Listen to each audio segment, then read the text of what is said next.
Pauline Kirchmann, qui est Global Head of Learning and Talent Development chez Kering, qui va nous parler du Kering Global Learning Day, Planting the Seed for a Learning Revolution.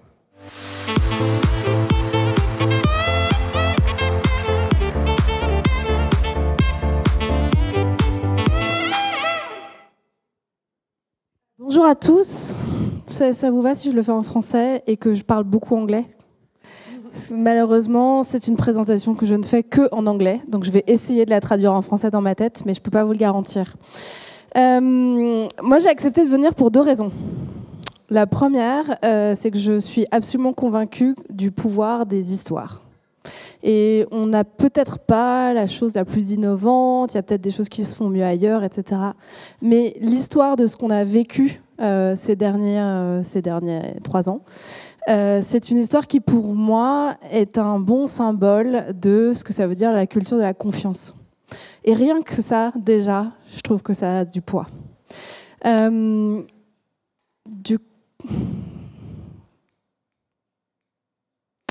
Donc moi, je suis arrivée la semaine du lockdown chez Kering. J'ai pris mon poste le 16 mars 2020.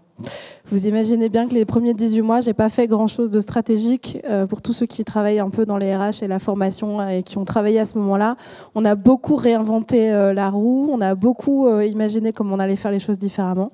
Et puis, on est revenu à peu près à la normale. Et là, je me suis vraiment posé la question de savoir, mais au fond, moi, dans ce que je fais, j'apporte quoi au business, en vrai, dans la vraie vie, au quotidien ? Et donc j'ai vraiment réfléchi, travaillé avec mon équipe, travaillé avec nos stakeholders. Pour ceux qui ne connaissent pas Kering, c'est 47 000 personnes dans le monde. On a 12 maisons. On travaille plutôt dans la mode, mais on a aussi des maisons de joaillerie. Et je me suis dit, ce que nous, on apporte, c'est une capacité de tous ces gens de développer leur learning agility, leur capacité à apprendre. Parce qu'en fait, je ne suis pas la personne qui peut tenir la main de mon junior merchandiser qui est en Corée et pour une marque et de lui dire c'est ça que tu dois faire l'année prochaine pour pouvoir grimper dans l'organisation. Et donc moi, je considère que je suis responsable du process d'apprentissage. Donc on s'est dit, nous, il faut qu'on remette les gens au cœur du réacteur. Il faut qu'on puisse leur parler d'eux et de ce dont ils ont besoin. Et donc, ça va se faire si on arrive à développer une culture de l'apprentissage, une culture apprenante à tous les étages. Cette culture-là, elle doit nous aider à aider les gens à comprendre un peu comment est-ce qu'ils vont grandir, pour continuer à se poser des questions sur le luxe, c'est quoi ? Le luxe de demain, c'est quoi ? C'est pour qui ? C'est comment ? C'est où ? Et ça, en fait, ça change tous les 6 mois, puisque nous, on a des collections, 8, 10 par an. Donc, c'est constant, cette réflexion qu'on doit avoir. Et comme beaucoup de marques qui sont dans des secteurs de retail, on a des turnovers qui sont importants. Et donc, on a besoin de continuer à retenir, intéresser et offrir quelque chose à nos collaborateurs de plus que les autres. Et en l'occurrence, c'est qu'on va les aider à grandir. Voilà, ça, c'est ce sur quoi nous, on a décidé de se concentrer. Et pour faire ça, on a décidé de mettre les compétences au cœur. Alors, j'imagine que dans la journée, je ne serai pas la seule à parler de compétences, donc je ne vais pas passer trop longtemps là-dessus. Mais bon, c'est the new currency. Vos compétences, elles vous appartiennent, ça développe votre employabilité, ça vous permet de vous adapter à tous les changements qui vont vous arriver, qui vont nous arriver à tous. Et donc ça, c'est mettre de l'argent sur votre compte en banque d'employabilité. Et moi, mon job, c'est de vous permettre de le faire. Quand on a fait ce travail de stratégie, on s'est dit, il faut qu'on commence par mettre le sujet sur la table. On est dans une organisation, on a fait pas mal de sujets de comment est-ce qu'on s'assure que les gens viennent en formation, parce qu'il y en a beaucoup qui avaient piscine, généralement la veille. Et donc on s'est dit, en fait, le problème, c'est qu'ils ne valorisent pas la formation. Ils ne trouvent pas que c'est un cadeau. Ils n'arrivent pas à le mettre en priorité dans leurs agendas. Et donc, on s'est dit, on va commencer par faire un événement dédié à ce sujet-là pour l'ensemble des collaborateurs partout dans le monde. On a commencé petit, comme vous pouvez le voir. On s'est dit, si moi je suis un responsable du process d'apprentissage, du coup je ne vais pas leur parler des compétences elles-mêmes. Je vais leur parler de, du coup, comment j'apprends, qu'est-ce que j'apprends, pourquoi j'apprends. Et c'est à eux de remplir ce qu'il y aura dans les cases. Si vous savez quel est le job que vous avez envie de faire après, c'est beaucoup plus facile du coup de se dire du coup la compétence qui me manque, c'est la prise de parole en public ou c'est d'être super bon sur Excel. Donc, il faut commencer par savoir pourquoi. Ensuite, il faut savoir de quoi on parle. Ensuite, comment. Et après, vous pouvez commencer à construire ça pour vous-même. Donc, ça aide les gens à être plus autonomes. Donc, bon, c'était ambitieux. C'est un événement global comme ça, on n'avait jamais fait chez nous. Un événement qui était ouvert à tous, on n'a jamais fait. Donc, on s'est dit qu'il fallait qu'on réfléchisse vraiment à comment on allait le faire. Et c'est de ça dont je vais vous parler maintenant. Je vous ai raconté cette histoire sur la stratégie, donc je peux passer directement à la suivante. La première chose qu'on a faite, c'est au lieu de décider, nous, dans nos magnifiques bureaux de la rue de Sèvres, de ce qu'on allait faire, on a passé 3 jours avec tous les gens de notre communauté qui se sont déplacés. Pour certains, ça faisait moi déjà plus de 2 ans que j'étais là, je les avais jamais rencontrés en vrai. Donc déjà, rien que se voir et se mettre d'accord, c'était assez hallucinant. Et on a travaillé pendant 3 jours sur c'est quoi l'organisation apprenante, c'est quoi le gap avec ce que nous on a et ce qu'on fait aujourd'hui, et donc comment on va mettre le Global Learning Day à l'intérieur de ça, et à quoi vous avez envie que ça ressemble. Donc on a vraiment appliqué la méthode de l'organisation apprenante à cette équipe-là. Et en fait, ce que ça a fait, ce que ça a eu comme impact, c'est que ça a arrêté d'être mon projet, ça a arrêté d'être le projet du groupe, c'est devenu leur projet. Et donc, on a mis en place une architecture projet, on a travaillé avec eux, on les a réunis à nouveau en janvier pour se mettre d'accord sur comment est-ce qu'on allait arriver à faire tout ça. Mais je vais être honnête, ça nous a dépassés. Parce qu'en fait, les projets qui ont du succès, c'est les projets qui deviennent plus le vôtre, mais aussi, du coup, c'est devenu beaucoup plus gros que ce qu'on pensait que ça allait être. C'est une bonne chose d'être dépassé dans ce cadre-là. Mais on a travaillé sur 4 grands piliers, en fait. On a proposé une conférence globale pour tout le monde, qui était ouverte à tous, et qui était faite de toutes petites briques, de 5 à 8 minutes, pour que nos populations dans le retail puissent le regarder lors d'une pause, puissent le regarder sur leur trajet pour venir en boutique ou pour en repartir, puissent le regarder à la demande quand ils en avaient envie. Et cette conférence, on l'a faite en 8 langues, 2 fois dans la journée. Donc c'est un gros dispositif. Mais ce qui était vraiment puissant, c'est qu'on n'a pas fait que ça. On a fait une masterclass dont on s'est mis d'accord sur le contenu, qu'on a co-construite tous ensemble. Et cette même masterclass a été faite dans 25 villes dans le monde, dans 16 langues différentes, en local, par des gens qui n'étaient pas des RH, par des gens qui avaient levé la main et qu'on a formés comme étant des ambassadeurs, et qui ont touché 3700 personnes dans la journée, de gens qui se sont inscrits. Personne ne les a nominés, ce n'est pas les RH qui les avaient envoyés, ils avaient envie de prendre du temps pour réfléchir à leur propre carrière. Donc déjà, rien que ça montre l'appétit que les gens ont une fois qu'on leur met un contenu positif, cohérent, et qu'on leur donne l'autorisation de prendre du temps pour le faire. Après, on a laissé beaucoup d'autonomie à chacune des maisons et à nos régions. Et donc, en plus de ce que nous, on a proposé, chaque maison a pu choisir ce qui, eux, les intéressait en plus. Donc, chez Bottega Veneta, par exemple, à Milan, ils ont fermé le siège. Ou plutôt, ils l'ont ouvert et ils ont dit aux gens, aujourd'hui, vous ne travaillez pas. On va vous concocter un programme, c'est vous qui choisissez. Aujourd'hui, c'est dédié uniquement à votre learning. Et donc, il y avait des ateliers, des conférences, des speeches, le CEO qui a passé du temps avec les équipes. Ils ont fait la même chose dans l'usine, qui est un peu plus loin vers Montebello, pour que tout le monde puisse vraiment avoir accès à ces contenus-là.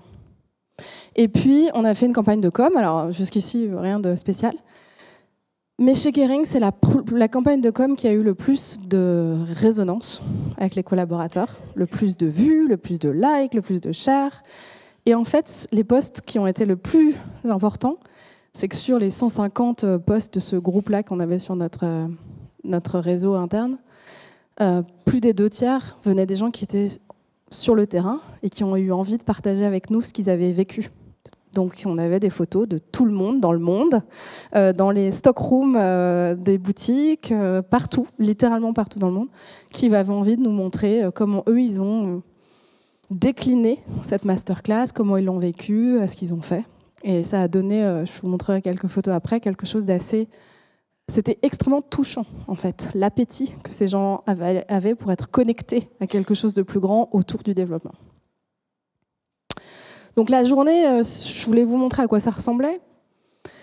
on avait ces grandes conférences qui étaient pour tout le monde et qui étaient ouvertes à tous et qui sont en replay pendant 90 jours. Et puis on avait, pour selon la population, des petits déjeuners, des morning briefings pour les stores, des ateliers, des activités, etc., tout au long de la journée. Alors, on s'était dit, on va être raisonnable. Quand on a commencé à réfléchir à c'est quoi les KPIs, qu'est-ce qu'on va mettre en place, comment on saura si on a réussi, on s'était dit on va être raisonnable. Et le on va être raisonnable, c'était 16%. Parce que 16%, quand on parle de tipping point, donc ce moment de bascule, le moment où on commence à avoir un impact sur une culture d'entreprise, c'est 16%. C'est-à-dire à partir de ce moment-là, vous commencez à toucher suffisamment de monde pour qu'il y ait un champ de bascule. Alors, ce qui est super, c'est qu'on a fait x2. Donc, on a définitivement atteint notre objectif. Est-ce que ça pose des questions sur comment on va faire l'année prochaine? Peut-être, mais on n'a pas peur, donc on va y aller. Et donc, je voulais partager avec vous voilà, ce à quoi ça ressemblait dans la vraie vie. Let's go.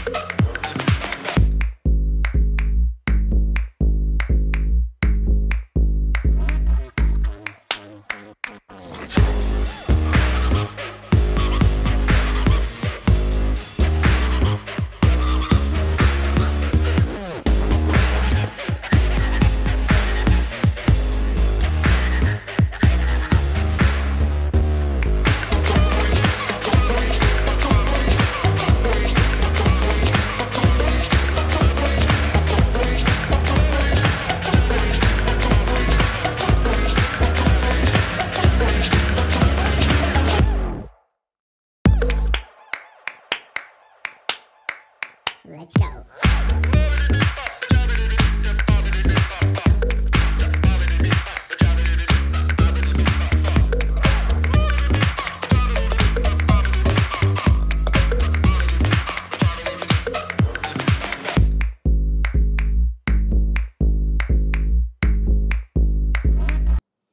Donc cette vidéo, je vous la montre en avant-première parce que dans 15 jours, on réunit tous nos RH et donc je me suis dit qu'au moins vous verriez un peu à quoi ça ressemblait dans la vraie vie.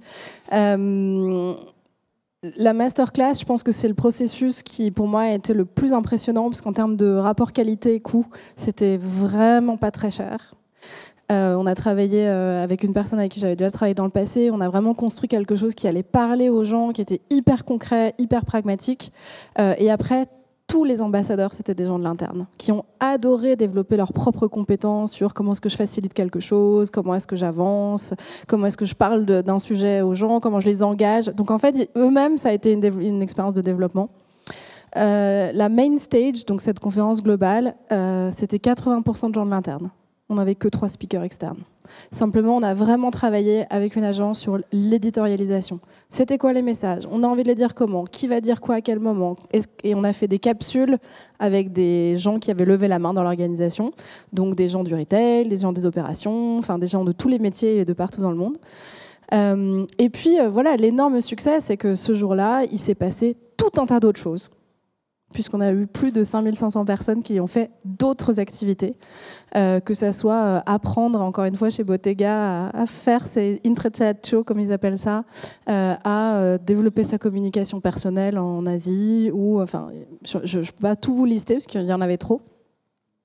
Donc on s'est vraiment dit, d'abord c'est quelque chose qu'on a envie de faire de manière régulière, c'est-à-dire on recommence l'année prochaine. Je pense qu'on a vraiment réussi à créer une expérience collective et le fait que ce soit figital et glocal, que ça amène toutes ces dimensions-là, font partie des choses qui ont, selon nous, vraiment permis de réussir. On a des choses sur lesquelles il faut qu'on continue à travailler, notamment la technologie, qui reste un sujet sur lequel est-ce que la plateforme marche au mieux de ce qu'elle pourrait marcher, etc. Ça, on sait qu'il faut qu'on continue, notamment avec la Chine, ça c'est pas hyper bien passé. Mais la demande de nos interlocuteurs en maison, c'est de continuer à faire de la place pour ce sujet. de tenir ça pour que eux ils puissent aussi mettre des choses qui sont importantes pour eux, pour leur entreprise, pour leur maison, pour leur culture. Donc on a bien l'intention de continuer là-dessus et on est en train de finaliser l'architecture, les outils qu'on va utiliser, les populations sur lesquelles on a envie de se focaliser, notamment je disais la Chine parce que la conférence n'a pas marché en ligne. Et donc en tout cas pour moi c'est le pouvoir de la confiance parce que c'est la manière dont ma boss m'a fait confiance pour créer un truc de toutes pièces. Les maisons nous ont fait confiance pour aller s'aventurer dans un territoire qui n'existait pas. Et les collaborateurs nous ont fait confiance et sont venus alors que c'était la première fois. Donc j'espère que cette histoire vous aidera et vous inspirera dans vos différentes organisations. Merci.